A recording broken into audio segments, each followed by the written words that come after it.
Aku menyewa laki-laki untuk menikahiku. Tapi yang terjadi saat malam pertama adalah... Buat yang sudah subscribe, semoga rezekinya lancar ya. Aku, Sekar Lintang, seorang pengusaha wanita yang sukses, namun tetap saja tidak bisa lolos dari tekanan keluargaku untuk segera menikah. Setiap makan malam keluarga selalu berakhir dengan pertanyaan yang sama, kapan aku akan memperkenalkan calon suamiku? Aku muak. Mereka tidak peduli dengan pencapaianku, hanya status pernikahan yang mereka anggap sebagai tanda keberhasilan seorang wanita. Ayahku, yang selalu tegas dan penuh harapan, adalah yang paling sering menanyakan hal ini. Sekar, kapan kamu akan memberikan kami cucu? Katanya dengan nada setengah bercanda, tetapi aku tahu, di balik candaan itu, ada harapan yang besar. Ibuku, meskipun lebih lembut, tidak kalah sering menekankan bahwa usiaku yang sudah semakin matang membuatnya khawatir aku akan terlambat menemukan pasangan hidup. Bahkan sepupuku, Lila, yang sudah menikah muda dan kini memiliki 2 anak, sering melemparkan senyum tipis yang terasa menyakitkan, seolah-olah dia merasa hidupnya lebih lengkap hanya karena memiliki keluarga. Semua ini membuatku merasa terpojok. Setiap kali aku mencoba membicarakan pekerjaan atau pencapaianku, percakapan itu akan segera teralihkan ke topik yang lebih penting. Kapan aku akan menikah? Aku mencoba untuk tidak terpengaruh, tetapi semakin lama, aku merasa semakin tertekan. Mengapa mereka tidak bisa melihat bahwa kesuksesanku sebagai seorang wanita mandiri sudah cukup? Kenapa aku harus memenuhi ekspektasi mereka tentang pernikahan yang seolah-olah menjadi tolok ukur kebahagiaan? Setiap malam, ketika aku berbaring di tempat tidur, pikiranku berkelana jauh dari masalah keluarga. Aku merasa cemas dan terjebak dalam dilema antara memenuhi harapan mereka atau tetap mengikuti jalanku sendiri. Aku ingin sekali menjelaskan bahwa aku merasa bahagia dengan hidupku. Namun selalu ada bagian dari diriku yang meragukan, apakah kebahagiaan itu benar-benar utuh tanpa pasangan hidup di sisiku. Malam itu, setelah makan malam yang penuh tanya jawab itu, aku duduk sendiri di balkon rumah. Angin malam menyapu wajahku, seakan mencoba menenangkan pikiranku. Apa aku harus menikah hanya untuk menghindari tekanan ini? Gumamku pada diri sendiri. Aku melihat ke bawah, menatap jalanan sepi di bawah rumah, berpikir keras. Aku sadar bahwa aku tidak bisa terus seperti ini. Mungkin sudah saatnya aku melakukan sesuatu untuk mengakhiri tekanan ini. Tidak ada salahnya jika aku mengambil langkah yang berbeda, bukan? Maka, ide itu muncul. Sebuah ide yang, meskipun gila, bisa menjadi jalan keluar. Aku tidak tahu apakah itu keputusan yang tepat, tetapi aku merasa ini satu-satunya cara untuk memberi jeda dari cengkeraman kekhawatiran keluargaku. Aku harus berpura-pura, meskipun aku tahu itu berarti mempertaruhkan lebih banyak dari yang aku bayangkan. Maka, lahirlah ide gila ini. Menyewa seorang pria untuk berpura-pura menjadi tunanganku. Selama 3 bulan saja, cukup untuk meredakan tekanan dari keluargaku. Aku tidak mau mengenalkan sembarang orang. Aku butuh seseorang yang bisa menjalankan perannya dengan baik. Awalnya, ide itu terdengar mustahil. Bagaimana bisa aku, seorang wanita sukses dengan reputasi yang harus dijaga, melakukan sesuatu yang begitu konyol? Tetapi semakin kupikirkan, semakin masuk akal rasanya. Aku lelah dengan komentar keluarga yang tak ada habisnya. Setiap pertemuan keluarga berubah menjadi interogasi terselubung yang membuatku sesak. Namun, rencana ini bukan tanpa risiko. Jika sampai ketahuan, aku akan kehilangan kepercayaan keluarga. Ayahku bisa sangat tegas dalam hal ini, dan ibuku pasti akan sangat kecewa. Belum lagi, bagaimana jika pria yang kusewa ternyata tidak bisa memainkan perannya dengan baik? Bagaimana jika dia justru membuat semuanya semakin kacau? Aku mengambil gelas anggur di hadapanku dan meneguknya pelan, mencoba menenangkan diri. Aku harus memastikan semuanya berjalan sempurna. Tidak boleh ada celah.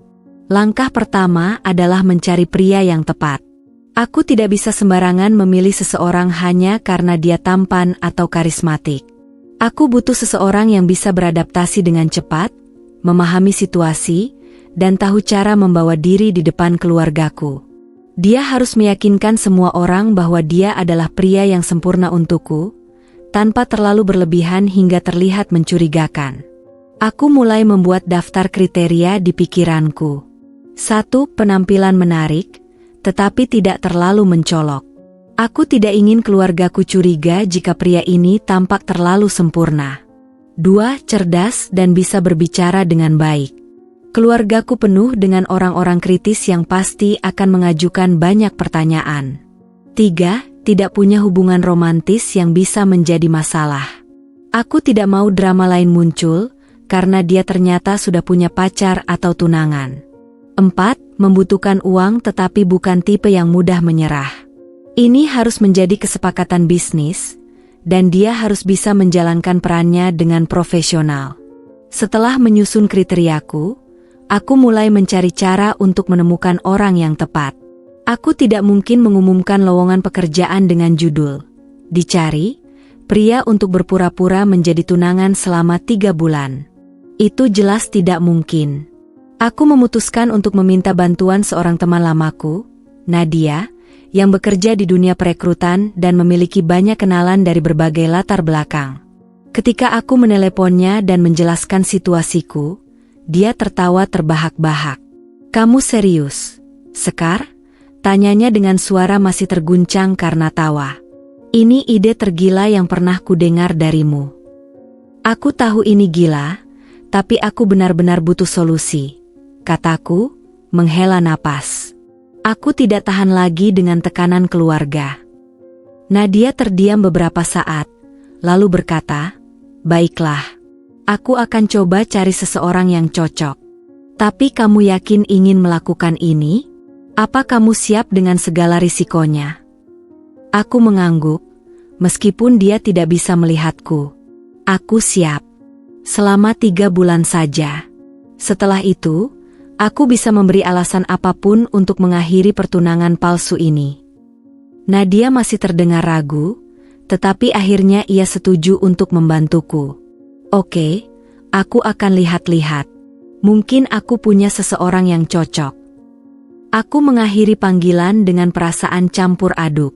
Sebagian diriku merasa ini adalah keputusan yang bodoh, tetapi di sisi lain, aku merasa ini satu-satunya cara agar aku bisa bebas dari tekanan keluarga, setidaknya untuk sementara waktu. Aku tidak tahu siapa yang akan muncul dari pencarian ini, tetapi satu hal yang pasti, hidupku akan segera berubah drastis. Disitulah aku bertemu Rama Wijaya. Nadia memberiku beberapa nama pria yang mungkin cocok untuk peran ini, tetapi tak ada satupun yang benar-benar meyakinkan. Sebagian terlalu mencolok, sebagian lainnya terasa tidak cukup meyakinkan. Aku hampir menyerah sampai akhirnya Nadia menyebut nama terakhir di daftarnya. "Dia bukan tipe pria yang biasanya kau dekati," kata Nadia, suaranya terdengar ragu. "Tapi aku pikir dia punya alasan kuat untuk menerima tawaranmu." Aku mengerutkan kening. "Apa maksudmu?" "Namanya Rama Wijaya. Dia baru saja kehilangan pekerjaannya dan sedang berjuang untuk merawat ibunya yang sakit serta adik perempuannya.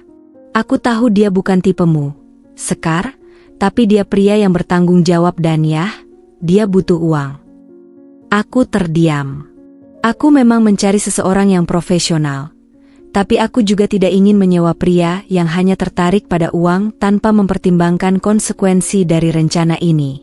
"Baiklah," kataku akhirnya. "Kenalkan aku padanya." Aku bertemu Rama di sebuah kafe kecil di pinggiran kota.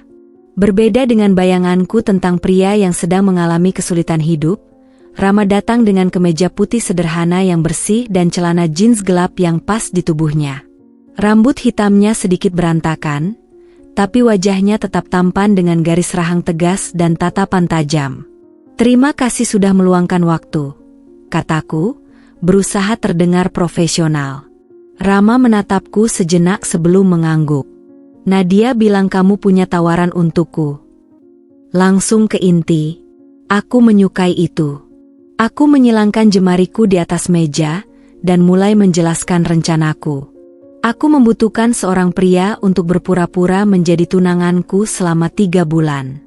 Tugasmu hanya berperan sebagai pasangan yang meyakinkan di depan keluargaku. Tidak lebih, tidak kurang. Sebagai gantinya, aku akan membayar jumlah yang cukup besar untuk membantu situasimu saat ini. Rama tidak langsung menjawab. Ia hanya duduk di sana, menatapku dengan ekspresi sulit ditebak. Setelah beberapa saat, ia bersandar di kursinya, menyilangkan tangan di dada. Jadi, aku hanya perlu berpura-pura mencintaimu di depan keluargamu? Tanyanya dengan nada datar. Aku mengangguk. Kurang lebih seperti itu. Rama menghembuskan napas pelan, lalu menatapku lurus-lurus. Kamu tahu ini bisa jadi bumerang, kan? Kebohongan seperti ini sulit dipertahankan, dan jika keluargamu tahu, mereka akan lebih marah daripada sebelumnya. Aku menegang mendengar kata-katanya. Dia benar, tentu saja. Tapi aku sudah mempertimbangkan risikonya. Aku sudah memikirkan itu, kataku, tapi aku yakin kita bisa mengatasinya. Selama kita bermain dengan baik, tidak akan ada yang mencurigai apapun. Rama masih tampak ragu. Dan kalau aku setuju, berapa banyak yang akan kubayar? Aku menyebutkan jumlahnya, dan untuk pertama kalinya, aku melihat perubahan di wajahnya. Matanya sedikit membesar sebelum ia dengan cepat mengendalikan ekspresinya kembali. Itu jumlah yang tidak sedikit, gumamnya. Aku tahu, kataku, tapi aku butuh seseorang yang bisa menjalankan peran ini dengan sempurna. Jika kamu setuju, aku akan memastikan kamu mendapatkan kompensasi yang setimpal. Dia menatapku lama, seakan menimbang-nimbang sesuatu. Aku bisa melihat ada konflik dalam dirinya, antara menerima tawaran ini dan mempertimbangkan konsekuensinya. Apa yang terjadi kalau salah satu dari kita mulai merasa lebih dari sekadar pura-pura? Tanyanya tiba-tiba. Aku tersentak. Pertanyaan itu tidak pernah terpikir olehku. Bagiku, ini hanyalah kesepakatan bisnis. Tidak lebih. Aku rasa itu tidak akan terjadi. Jawabku, mencoba terdengar yakin. Kita tahu ini hanya sementara. Rama mengangguk pelan, tapi aku bisa melihat ada sesuatu di matanya yang membuatku sedikit tidak nyaman. Baiklah, katanya akhirnya. Aku setuju. Aku menarik napas lega. Tapi, lanjutnya, aku punya satu syarat. Aku mengerutkan kening. Apa itu?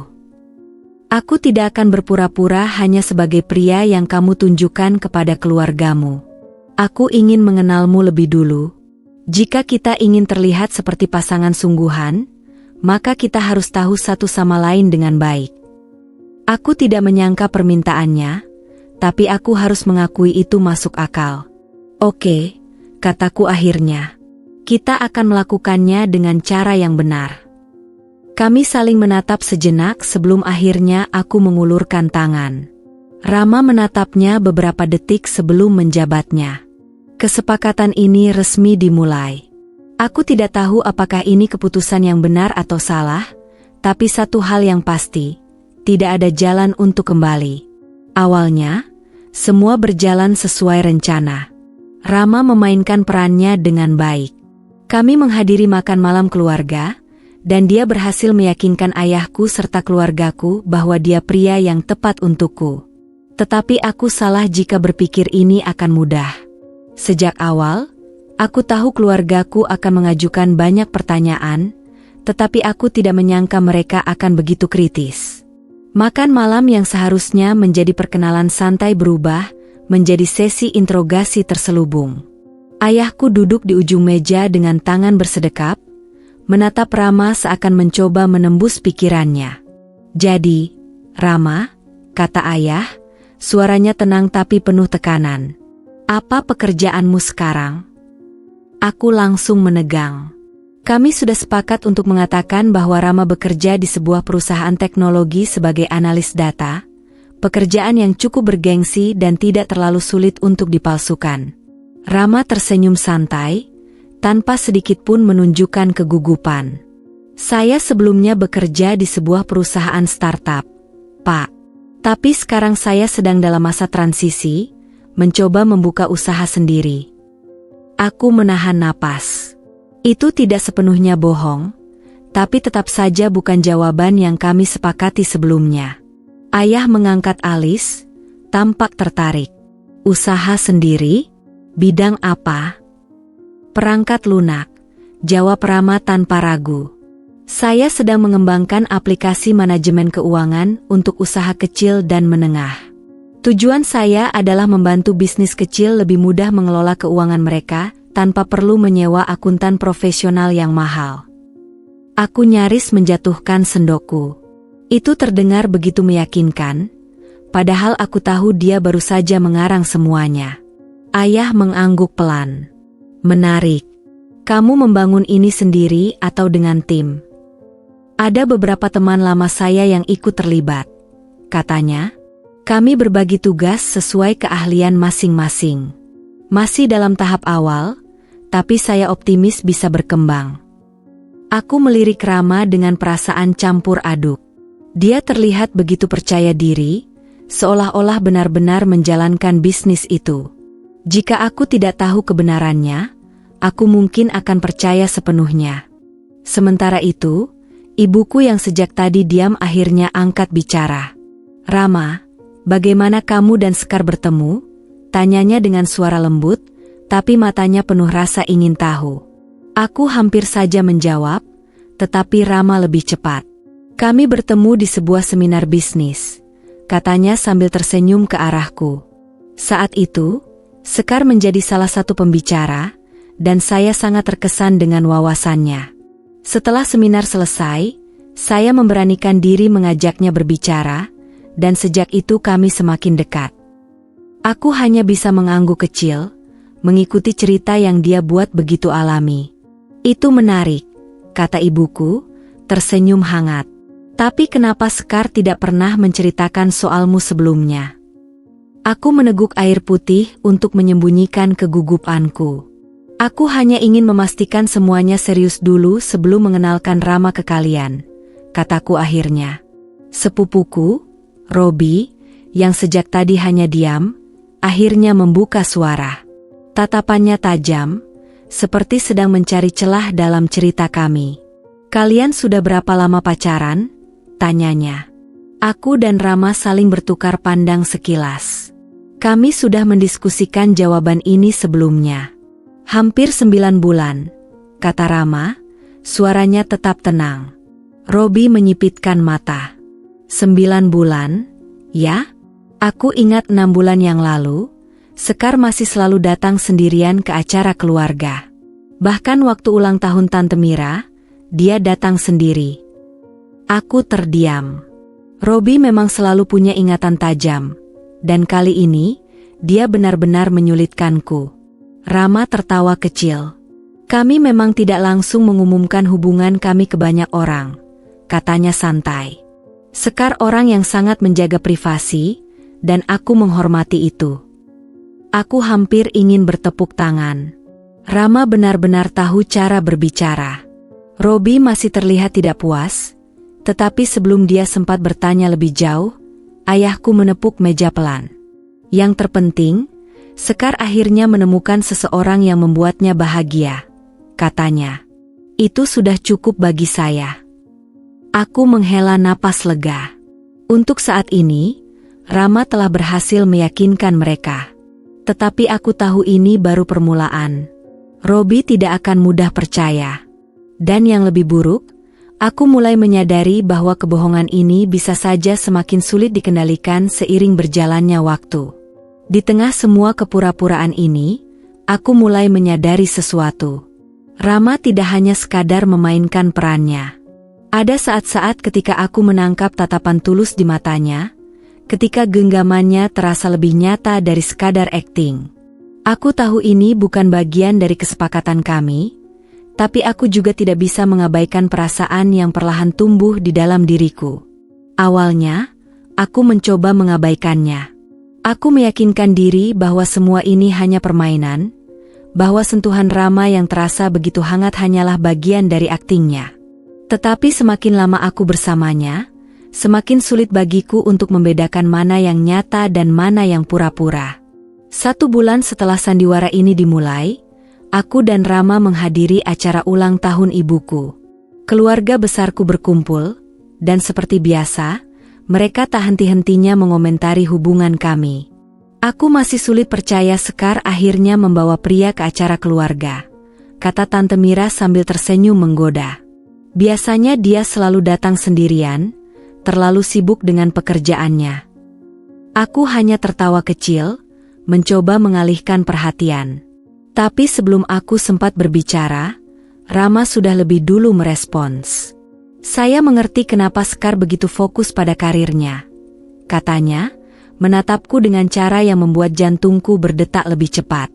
Dia wanita yang luar biasa, ambisius, cerdas, dan mandiri. Tapi saya merasa beruntung bisa menjadi bagian dari hidupnya sekarang. Aku hampir lupa bahwa ini hanya kebohongan.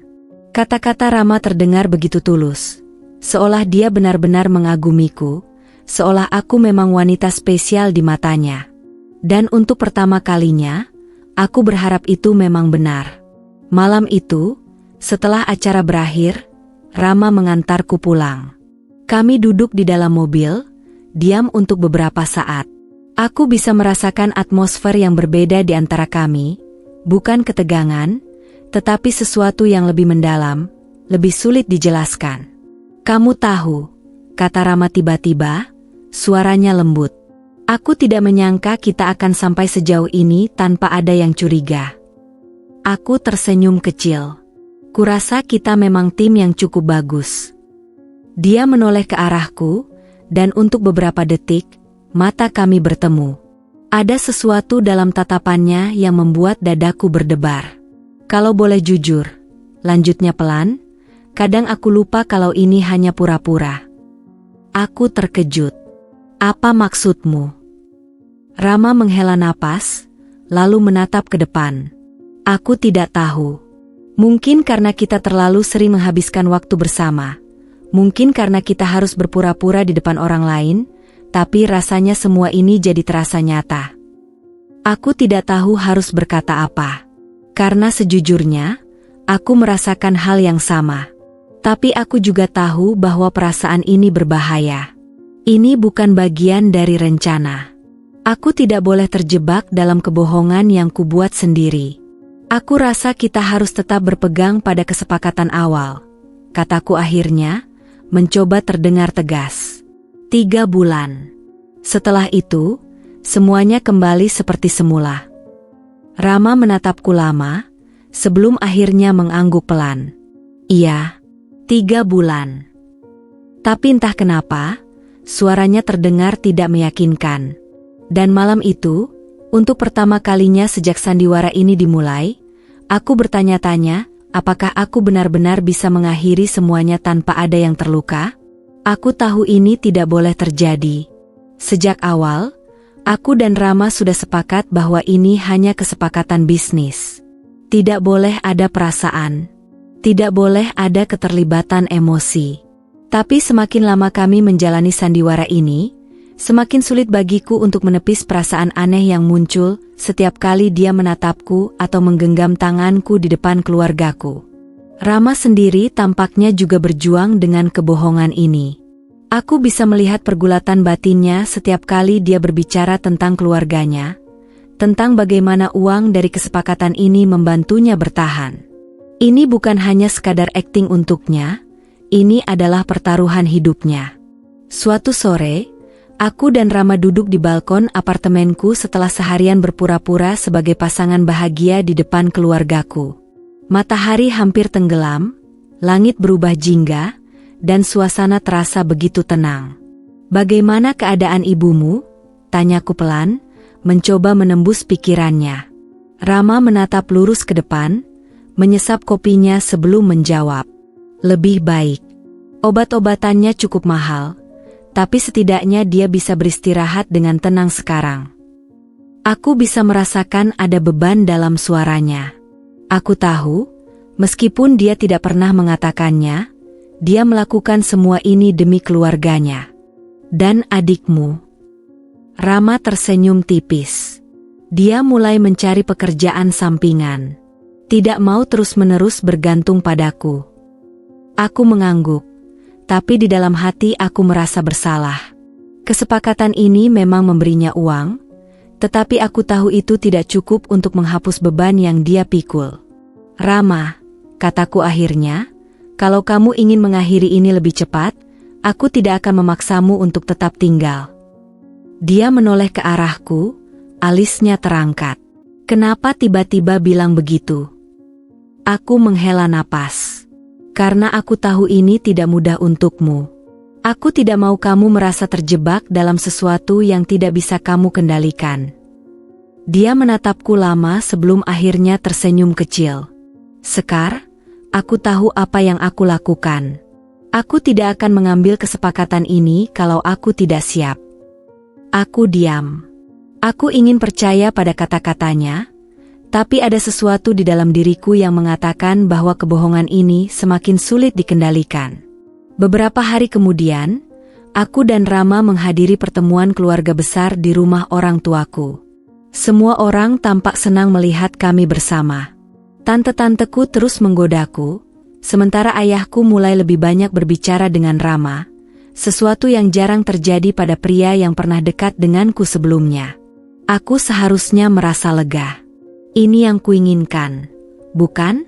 Membuat keluargaku percaya bahwa aku akhirnya berhasil dalam hidup, setidaknya dalam standar mereka. Tapi ada satu orang yang tidak sepenuhnya percaya, Robi. Sepupuku itu terus menatap Rama dengan penuh kecurigaan. Beberapa kali dia melontarkan pertanyaan yang seakan-akan ingin menjebaknya. Kalian pertama kali bertemu di seminar bisnis, kan? Tanyanya sambil mengaduk jus jeruknya dengan santai. Iya, jawab Rama dengan nada yang sudah disiapkan. Menarik, kata Robi, tersenyum kecil. Aku coba cari tahu seminar yang Sekar hadiri tahun lalu.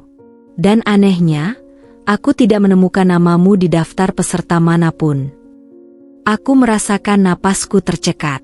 Aku ingin menjawab, tapi sebelum aku sempat mengatakan apapun, Rama sudah lebih dulu berbicara.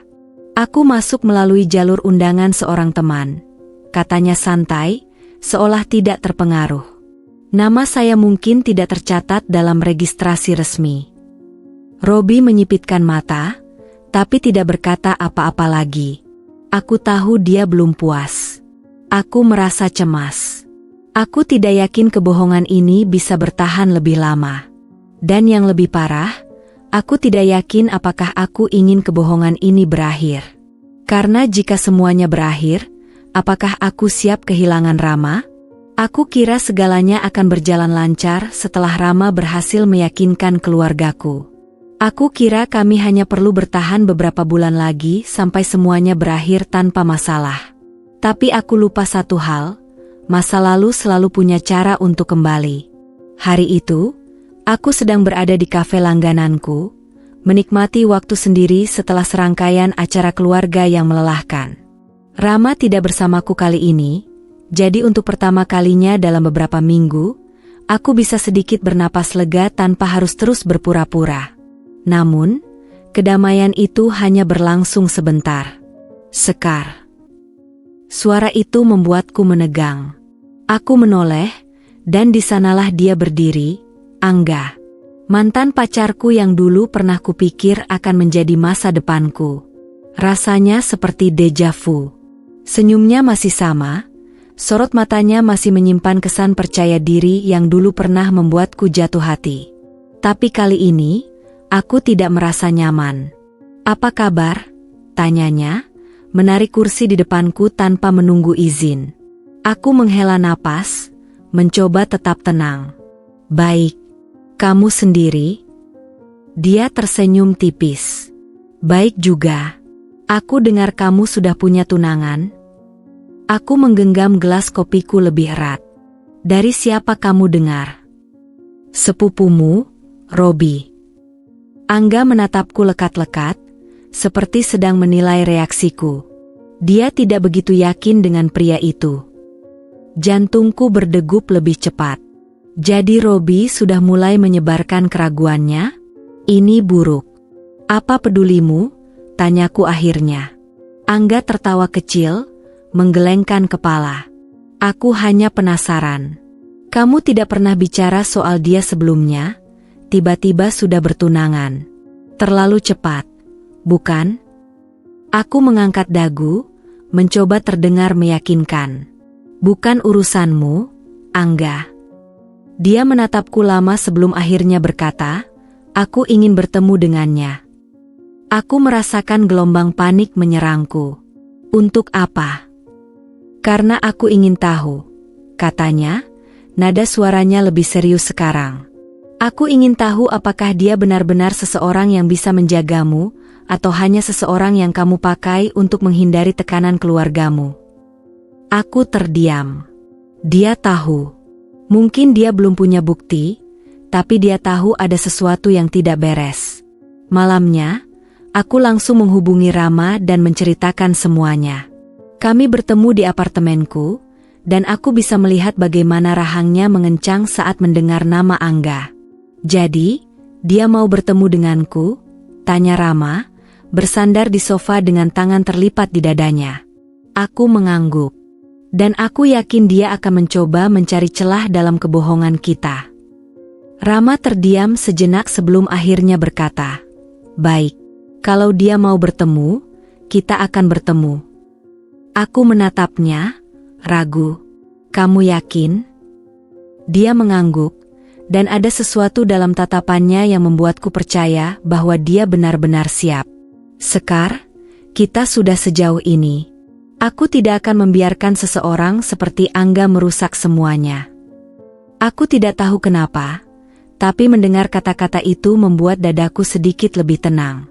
Tapi di sisi lain, aku juga tahu, setelah pertemuan ini, kebohongan kami akan diuji lebih dari sebelumnya. Aku tahu Robi curiga, tapi aku tidak menyangka dia akan sejauh ini. Sejak awal, dia memang yang paling skeptis. Sepupu-sepupuku yang lain mungkin terbuai oleh cerita manis yang aku dan Rama buat, tapi tidak dengan Robi. Dia bukan tipe orang yang mudah percaya begitu saja, dan sekarang, dia membuktikannya. Hari itu, aku baru saja selesai rapat di kantor ketika ponselku bergetar. Robi menelepon. Aku menatap layar sejenak sebelum akhirnya mengangkatnya. Ada apa, Rob? Tanyaku, berusaha terdengar santai. Kita perlu bicara, katanya tanpa basa-basi. Jantungku langsung berdegup kencang. Bicara tentang apa? Rama, jawabnya singkat.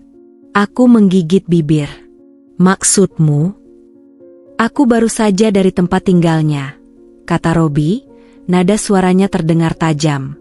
Aku bertanya ke beberapa tetangganya. Mereka bilang Rama baru saja kehilangan pekerjaannya. Dia bukan pengusaha seperti yang kamu ceritakan ke keluarga kita. Aku menutup mata, berusaha mengendalikan diri. Robi, kamu terlalu jauh mencampuri urusanku. Terlalu jauh? Robi tertawa kecil, tapi tidak terdengar geli. Sekar, aku peduli padamu. Aku tidak ingin kamu terjebak dengan seseorang yang menyembunyikan sesuatu. Aku hanya ingin memastikan dia benar-benar seperti yang kamu katakan. Aku menarik napas dalam-dalam. Jadi, apa yang kamu inginkan?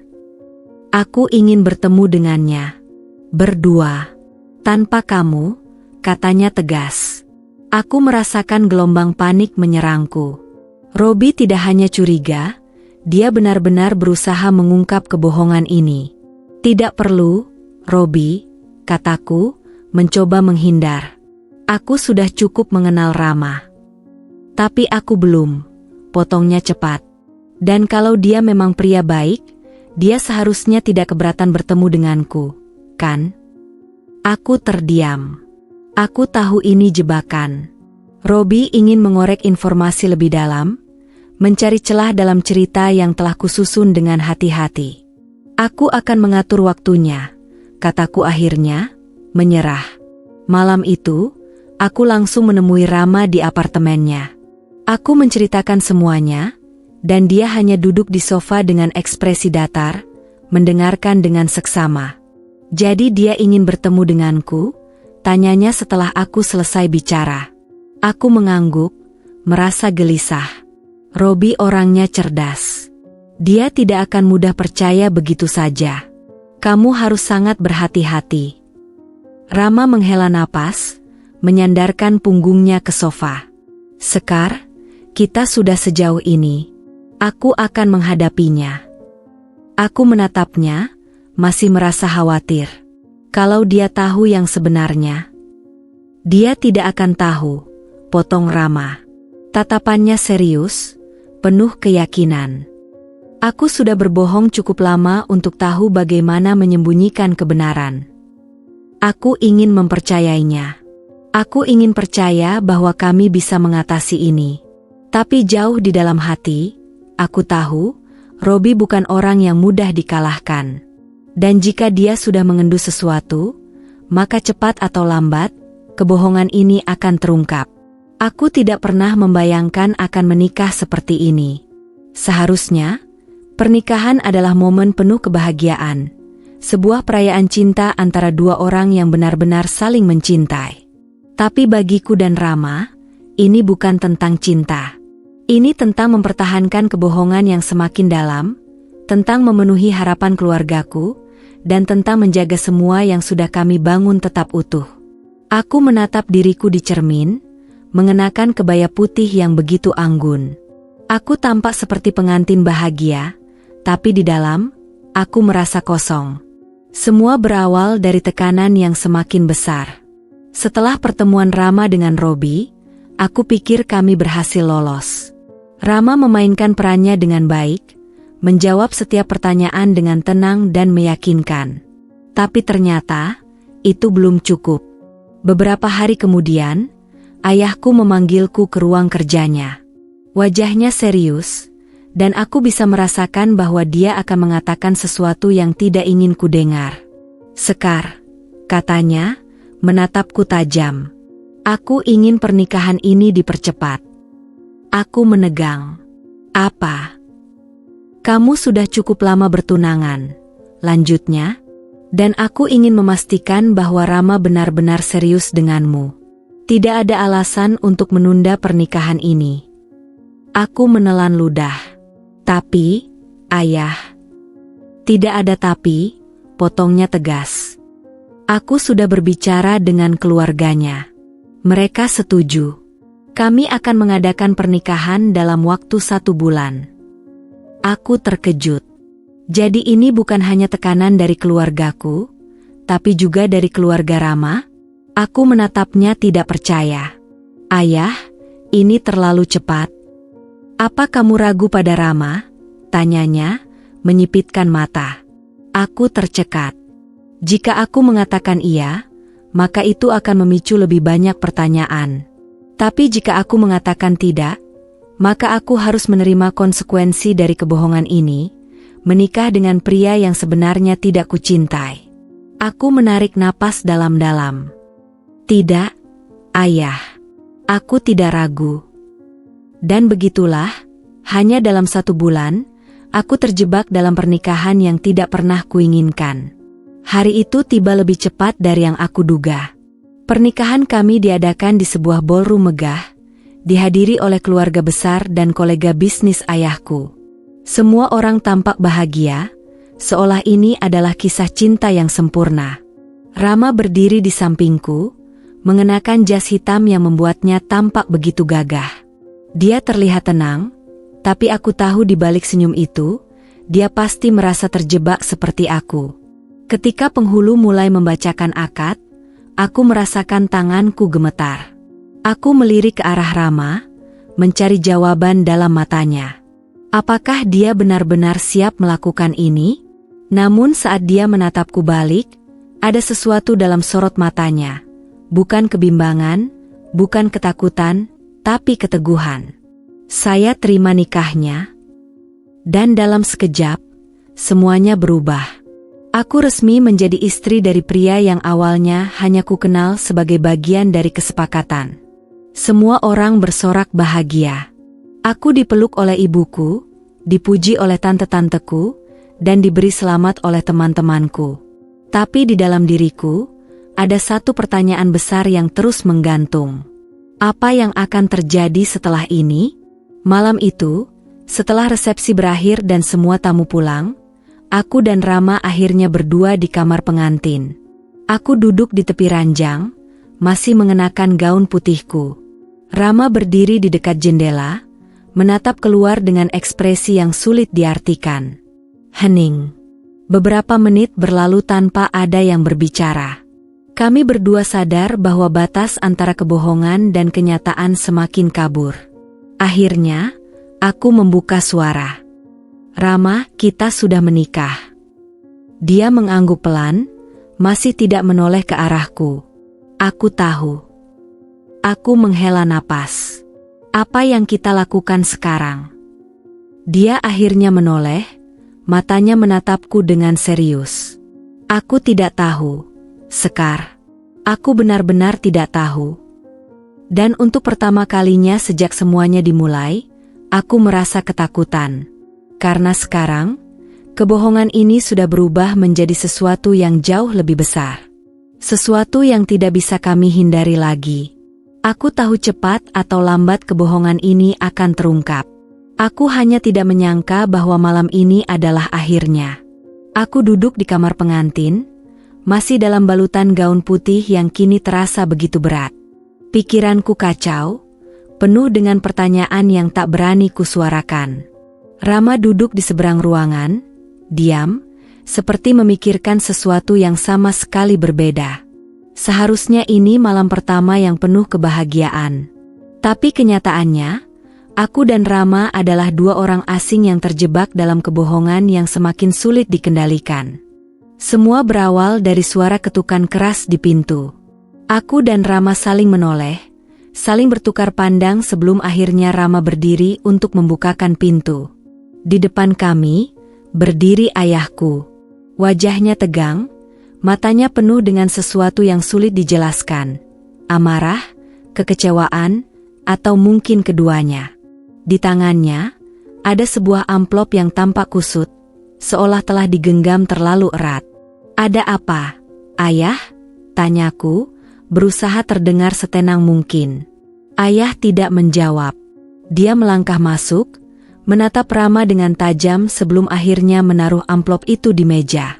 Jelaskan ini, Sekar. Aku melangkah maju, mengambil amplop itu dengan tangan gemetar. Saat aku membukanya, jantungku serasa berhenti berdetak. Di dalamnya ada dokumen, kontrak perjanjian antara aku dan Rama. Aku langsung menoleh ke arah Rama, yang juga terlihat terkejut. Aku tahu kami sudah sangat berhati-hati menyembunyikan semua jejak. Jadi bagaimana mungkin ayah bisa menemukannya? Ayah, dari mana ayah mendapatkan ini? Suaraku bergetar. Robi, jawab ayah dingin. Dia sudah menyelidiki Rama sejak lama. Dan akhirnya, dia menemukan ini. Darahku seakan membeku. Aku tahu Robi curiga, tapi aku tidak menyangka dia akan sejauh ini. Sekar. Ayah menatapku dalam-dalam, seolah mencoba menemukan kebenaran di mataku. Jelaskan padaku, apakah semua ini benar? Aku ingin berbohong. Aku ingin tetap mempertahankan cerita kami. Tapi melihat tatapan ayah yang begitu kecewa, aku tahu semuanya sudah berakhir. Aku menundukkan kepala. Maaf, ayah. Hening. Aku bisa merasakan bagaimana atmosfer ruangan ini berubah. Ada kesedihan, kemarahan, dan pengkhianatan yang menggantung di udara. Kamu berbohong pada kami. Suara ayah bergetar, seperti menahan emosi yang siap meledak. Kamu mempermalukan keluarga ini. Aku ingin mengatakan sesuatu, tapi kata-kata itu tidak mau keluar. Aku menoleh ke arah Rama, berharap dia mengatakan sesuatu. Tapi dia hanya berdiri di sana, diam, dengan ekspresi yang sulit diartikan. Keluarga Rama bahkan tidak tahu perjanjian ini, lanjut ayah. Mereka benar-benar percaya bahwa pernikahan ini nyata. Jadi sekarang, bukan hanya keluargamu yang kamu bohongi, tapi juga keluarganya. Aku menutup mata. Aku tahu apa yang ayah katakan benar. Aku terlalu fokus pada bagaimana kebohongan ini mempengaruhi hidupku, sampai aku lupa bahwa Rama juga memiliki keluarga, orang-orang yang mungkin benar-benar mengharapkan kebahagiaan untuknya. Apa yang kalian pikirkan? Tanya ayah dengan suara lelah. Apakah uang benar-benar lebih penting dari harga diri kalian? Aku menggigit bibir, sementara Rama mengepalkan tangannya. Akhirnya, dia berbicara. Pak, saya tahu apa yang kami lakukan salah. Suaranya terdengar dalam dan tenang. Tapi sejak awal, ini bukan tentang uang. Ini tentang Sekar yang ingin melepaskan diri dari tekanan keluarga. Dan saya membantunya. Ayah menatapnya tajam. Dan kamu mengambil kesempatan dari itu. Tidak, Rama menjawab, dengan suara lebih tegas. Saya mungkin menerima tawarannya, tapi saya tidak pernah mengambil kesempatan dari dia. Aku menoleh ke arahnya, sedikit terkejut. Tidak peduli bagaimana semua ini dimulai, lanjut Rama, saya tidak pernah berniat menyakiti Sekar. Dan kalau ada seseorang yang harus disalahkan, itu saya. Aku membuka mulut, ingin membantah. Tapi sebelum aku sempat berbicara, ayah mengangkat tangannya, menyuruhku diam. Saya tidak mau mendengar alasan apapun sekarang, katanya. Besok pagi, kita akan membicarakan ini lagi. Tapi satu hal yang pasti, saya tidak bisa menerima kebohongan ini. Dia menatapku untuk terakhir kalinya sebelum berbalik dan pergi, meninggalkan kami dalam keheningan yang menyesakan. Aku menutup wajah dengan tangan, merasa seluruh dunia runtuh di sekelilingku. Maaf, Sekar, suara Rama terdengar lirih. Aku menggeleng, masih tidak sanggup berkata-kata. Aku tidak tahu apa yang akan terjadi setelah ini. Tapi satu hal yang pasti, kebohongan kami telah berakhir. Aku tidak tahu bagaimana aku bisa menghadapi keluargaku setelah ini. Malam itu, setelah ayah meninggalkan kamar pengantin, aku dan Rama tidak banyak bicara. Aku hanya duduk diam di tepi ranjang, sementara dia berdiri di dekat jendela, menatap gelapnya malam. Semua sudah terbongkar. Tidak ada lagi kepura-puraan, tidak ada lagi kebohongan yang bisa kami pertahankan. Apa yang akan kita lakukan sekarang? Suaraku akhirnya memecah keheningan. Rama tidak langsung menjawab. Dia menghela napas pelan sebelum berbalik menatapku. Aku pikir, ini sudah saatnya kita mengakhiri semuanya. Sekar. Aku merasakan sesuatu menghantam dadaku. Aku tahu ini akan terjadi, tapi mendengarnya dari mulut Rama membuatnya terasa lebih nyata. Kita tidak punya pilihan lain. Lanjutnya, keluargamu sudah tahu. Dan aku tidak bisa terus berpura-pura lebih lama lagi. Aku menundukkan kepala, menatap jemariku yang saling bertaut di pangkuanku. Jadi, ini benar-benar berakhir. Aku pikir begitu, katanya lirih. Aku mengangguk, mencoba menelan kepahitan yang mulai merayap di tenggorokanku. Keesokan paginya, aku dipanggil untuk berbicara dengan ayah dan ibu di ruang kerja ayah. Aku berjalan ke sana dengan langkah berat, sementara Rama tetap di kamar. Begitu aku masuk, aku bisa merasakan ketegangan yang begitu tebal di ruangan itu. Ayah duduk di balik mejanya, tangannya bertaut di depan dada, sementara ibu duduk di sofa, matanya sembab, mungkin menangis semalaman. Jelaskan padaku, Sekar, suara ayah terdengar dingin. Apa yang membuatmu berpikir bahwa kebohongan seperti ini bisa bertahan? Aku menelan ludah, berusaha mengumpulkan keberanian. Aku lelah dengan tekanan untuk menikah. Ayah, aku ingin semua orang berhenti bertanya. Aku ingin kalian melihat aku lebih dari sekadar wanita yang harus menikah untuk dianggap berhasil. Ayah terdiam. Jadi, Solusimu adalah menyewa pria untuk menjadi tunanganmu, menipu keluargamu, menipu semua orang. Suaranya naik 1 oktav, menunjukkan kemarahannya yang masih membara. Aku menunduk. Aku tahu ini salah. Aku menyesalinya. Ayah menghela napas panjang, mengusap wajahnya dengan kedua tangan. Perbuatanmu tidak hanya mempermalukan keluarga kita, Sekar. Kamu juga menyeret keluarga Rama ke dalamnya. Bagaimana menurutmu perasaan mereka saat tahu semua ini hanya permainan? Aku menggigit bibir. Aku tidak pernah berpikir sejauh itu. Apa kamu mencintai Rama? Tiba-tiba ibu bersuara. Pertanyaan itu membuatku terdiam. Aku tidak tahu bagaimana harus menjawabnya. Ibu menghela napas. Kalau kamu tidak mencintainya, maka akhiri ini sekarang.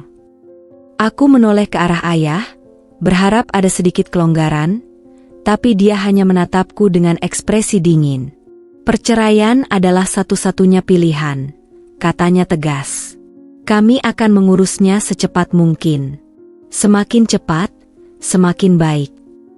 Aku menundukkan kepala, tidak bisa mengatakan apa-apa. Saat aku kembali ke kamar, Rama sudah mulai mengemas barang-barangnya. Aku berdiri di ambang pintu, menatap punggungnya dengan perasaan campur aduk. Jadi, kamu benar-benar akan pergi? Suaraku terdengar kecil, hampir berbisik. Dia berhenti sejenak sebelum berbalik menghadapku.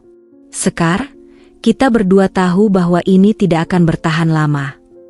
Aku menggigit bibir, menahan emosi yang mulai naik ke tenggorokanku. Aku hanya tidak menyangka semuanya berakhir secepat ini. Dia menatapku lama sebelum akhirnya melangkah mendekat. Aku ingin kamu tahu satu hal, katanya pelan. Meskipun semua ini dimulai sebagai kebohongan, ada saat-saat di mana aku berharap itu nyata. Dadaku terasa sesak. Aku juga. Hening. Kami saling menatap, seolah mencari jawaban di mata masing-masing. Tapi akhirnya, Rama hanya tersenyum tipis sebelum mengambil kopernya. Jaga dirimu, Sekar. Aku ingin menghentikannya. Aku ingin mengatakan sesuatu yang bisa membuatnya tetap tinggal. Tapi aku tahu, ini sudah tidak mungkin lagi. Jadi, aku hanya berdiri diam, membiarkan Rama pergi. Dan begitu pintu tertutup di belakangnya, aku sadar bahwa untuk pertama kalinya dalam hidupku, aku benar-benar merasakan kehilangan. Setelah perpisahan itu, hidupku terasa hampa. Hari-hari berlalu begitu lama, penuh dengan keheningan dan perasaan sepi yang tak terelakkan. Aku kembali menjalani rutinitas seperti biasa, bertemu dengan klien, mengurus bisnis, dan berpura-pura tidak ada yang berubah. Namun, di dalam hati, ada kekosongan yang semakin dalam. Semua yang aku banggakan, kerja keras, pencapaian, kesuksesan, seakan tidak berarti tanpa adanya kebahagiaan sejati. Aku merasa seperti seorang aktor yang terjebak dalam peran, berusaha keras meyakinkan dunia bahwa semuanya baik-baik saja, padahal di dalam, aku rapuh. Namun, meskipun aku berusaha sekeras mungkin untuk melupakan, ada satu hal yang terus menghantuiku, Rama. Aku tidak tahu bagaimana perasaan Rama setelah semuanya berakhir. Apakah dia merasa sama seperti aku, terluka oleh perpisahan ini? Ataukah dia merasa lega karena bisa bebas dari kebohongan yang harus kami pertahankan? Setiap kali aku mencoba untuk menghubunginya, ada rasa ragu yang menghalangi. Aku takut bahwa jika aku menghubunginya, aku hanya akan membuka luka yang belum sembuh. Suatu hari, saat aku duduk di kantor, mataku tertumbuk pada sebuah pesan di ponselku. Aku melihat nomor yang sudah lama tidak kulihat, nomor Rama. Jantungku berdegup kencang saat aku membuka pesan itu. Sekar, aku ingin berbicara. Bisakah kita bertemu? Aku merasa seolah dunia berhenti berputar sejenak. Aku menatap pesan itu dengan cemas, ragu-ragu. Apa yang ingin dia katakan? Apakah ini berarti dia masih memiliki perasaan yang sama? Atau, Apakah dia datang untuk memberi penjelasan yang sudah lama kutunggu? Tanpa berpikir panjang, aku membalas pesan itu, mengatur pertemuan di sebuah kafe yang sering kami kunjungi sebelum semuanya berubah. Saat aku tiba di kafe, aku melihat Rama sudah duduk di salah satu meja pojok, menatap keluar jendela. Ada sesuatu yang berbeda dalam dirinya. Tampaknya dia lebih tenang, tapi ada kesedihan yang juga terpancar di wajahnya. Aku merasa hatiku semakin berat saat melihatnya. Aku mendekat dan duduk di hadapannya. Untuk beberapa saat, kami hanya diam, saling menatap tanpa kata-kata. "Apa kabar?" tanya Rama akhirnya, dengan suara pelan. Aku mengangguk pelan. "Aku baik-baik saja." Tapi aku tahu itu tidak sepenuhnya benar. Aku tidak pernah benar-benar baik-baik saja setelah perpisahan itu. Dia menghela napas. "Sekar, aku minta maaf. Aku tahu aku tidak bisa memperbaiki apa yang telah terjadi, tapi aku merasa harus menjelaskan sesuatu." Aku menatapnya dengan penuh perhatian. "Apa itu?" "Selama ini, aku sudah mencoba untuk melupakan semuanya. Aku berpikir bahwa mengakhiri ini adalah hal yang benar, dan aku harus tetap pergi. Tapi aku merasa ada sesuatu yang hilang." Dia berhenti sejenak, seolah mencari kata-kata yang tepat. "Aku ingin kamu tahu bahwa perasaan yang tumbuh di antara kita bukanlah kebohongan. Aku mulai merasa ada sesuatu yang nyata di antara kita." Aku merasakan dadaku bergetar. "Rama, aku tahu." "Sekar," lanjutnya, dengan nada lebih berat. "Aku tahu kita berdua tidak bisa kembali seperti dulu. Tapi aku tidak bisa menahan perasaan ini lagi. Aku merasa kehilangan." Aku terdiam, terperangah. Selama ini, aku berpikir bahwa hanya aku yang merasa terluka, hanya aku yang merindukan sesuatu yang lebih dari kebohongan ini. Tapi ternyata, Rama merasakan hal yang sama. "Rama, aku juga merasakannya," kataku, suara serak. Aku pikir aku bisa menghadapinya, tapi ternyata aku tidak bisa mengabaikan apa yang kita miliki. Kami saling menatap, mata kami penuh dengan kejujuran yang sepertinya sudah lama terkubur di bawah lapisan kebohongan. Kami berdua menyadari bahwa, meskipun segala yang terjadi bukanlah cara yang benar, ada satu hal yang tidak bisa kami sangkal. Perasaan yang tumbuh di antara kami itu nyata. "Jadi, apa yang akan kita lakukan sekarang?" tanyaku, merasa bingung dan cemas. Rama menghela napas dalam-dalam, menatapku dengan tatapan penuh keraguan. "Aku tidak tahu, Sekar. Aku tidak bisa memberimu janji yang pasti, tapi aku ingin kita mulai dari awal, dengan kejujuran. Kita tidak bisa mengubah masa lalu, tapi mungkin kita bisa merangkai masa depan yang lebih baik." Aku merasa ada harapan yang mulai tumbuh dalam diriku. Mungkin ini bukan akhir, tapi awal dari sesuatu yang baru. Sesuatu yang lebih baik, yang dibangun di atas kejujuran, meskipun perjalanan kami akan penuh dengan tantangan. Aku mengangguk pelan. Aku setuju. Kita harus memberi diri kita kesempatan untuk melihat kemana semua ini akan membawa kita. Dan disitulah, di antara secangkir kopi yang sudah hampir dingin, aku menyadari bahwa meskipun kebohongan dan kesalahan telah membentuk jalan hidup kami, ada ruang bagi kebenaran untuk tumbuh. Setelah pertemuan dengan Rama, aku merasa seolah-olah sebuah beban besar telah terangkat dari pundakku. Meski masih banyak yang harus kami selesaikan, ada satu hal yang pasti. Kami ingin mencoba membangun sesuatu yang nyata, bukan sekadar kebohongan yang dibangun di atas tekanan dan ekspektasi. Namun, masalah terbesar tetap ada, keluargaku. Aku tahu bahwa meskipun aku sudah mencoba menjelaskan perasaanku pada mereka, ada luka yang sangat dalam akibat kebohongan yang pernah kami buat. Ayahku yang keras, ibu yang terlalu protektif, dan keluarga besarku yang selalu menghakimi. Semuanya merasa dikhianati oleh apa yang telah terjadi. Aku tahu aku harus menghadapinya. Aku tidak bisa terus bersembunyi dalam kebisuan, berharap masalah ini akan hilang dengan sendirinya. Aku harus mengungkapkan segalanya, jujur kepada mereka, meskipun itu akan sangat sulit. Hari itu, aku memutuskan untuk mengundang mereka ke rumah. Aku tahu ini akan menjadi pertemuan yang berat, tetapi aku tidak bisa menghindar lagi. Aku harus membicarakan semuanya.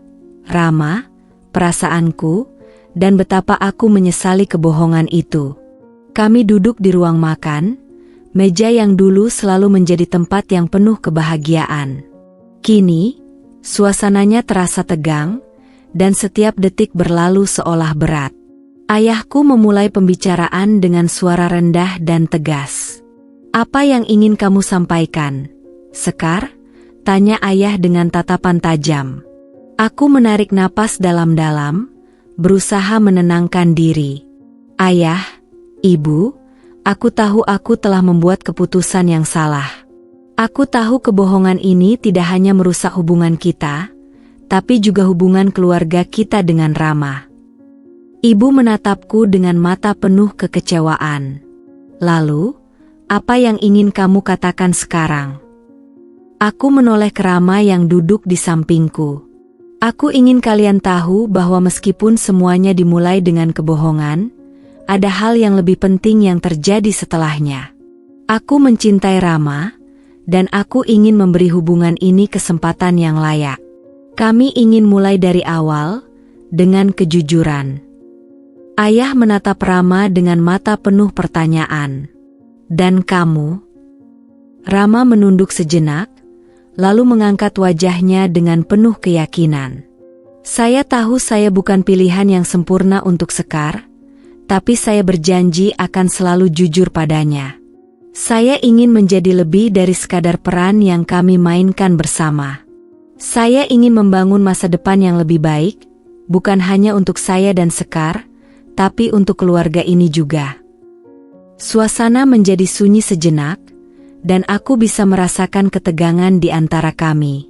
Namun, setelah beberapa saat, ayah menghela napas panjang dan menatap kami dengan tatapan yang lebih lembut. "Kami tidak bisa mengubah apa yang sudah terjadi, Sekar," katanya. "Tapi jika kamu merasa bahwa ini adalah keputusan yang benar, kami tidak bisa menahanmu. Kami hanya ingin kamu bahagia, meskipun itu tidak selalu sesuai dengan harapan kami." Aku menatap ayah, merasa terharu. "Terima kasih, Ayah. Terima kasih sudah memberi kami kesempatan." Ibu menunduk, mencoba menahan air mata. "Aku hanya ingin yang terbaik untukmu, anakku. Kalau kamu yakin, kami akan mendukungmu." Dengan dukungan yang akhirnya aku terima dari keluarga, aku dan Rama memulai perjalanan baru yang penuh tantangan. Kami tidak tahu apa yang akan terjadi ke depan, tetapi satu hal yang pasti, kami berkomitmen untuk menjalani hidup ini dengan kejujuran, tanpa kebohongan atau sandiwara. Aku tahu perbaikan hubungan dengan keluargaku tidak akan instan. Butuh waktu untuk membangun kembali kepercayaan yang rusak, tetapi setidaknya ada satu langkah besar yang telah kami ambil. Kami memulai semuanya dengan niat yang tulus. Hari-hari kami dipenuhi dengan percakapan jujur, pengertian, dan belajar untuk saling mendukung. Ada banyak hal yang harus kami atasi, tetapi kali ini kami tidak melakukannya sendirian. Kami melakukannya bersama, dengan keyakinan bahwa meskipun masa lalu kami penuh dengan kesalahan, masa depan kami bisa lebih baik jika kami saling mendukung. Keluargaku perlahan-lahan mulai menerima kami kembali. Ayah dan ibu tidak langsung berubah, tetapi mereka memberikan ruang bagi kami untuk membuktikan bahwa kami serius. Dan itu sudah cukup. Aku merasa hidupku semakin terang, meski jalan yang kami tempuh masih penuh dengan ketidakpastian. Yang terpenting sekarang adalah kami berdua, Rama dan aku, memiliki kesempatan untuk membangun sesuatu yang lebih baik dari sebelumnya. Kehidupan tidak selalu berjalan mulus. Ada kesalahan, ada luka, ada kebohongan. Tapi ada juga kesempatan untuk berubah, untuk belajar dari masa lalu, dan untuk menemukan kebahagiaan yang sejati. Dan aku percaya, dengan cinta dan kejujuran, kami akan bisa melewati apapun yang datang ke depan.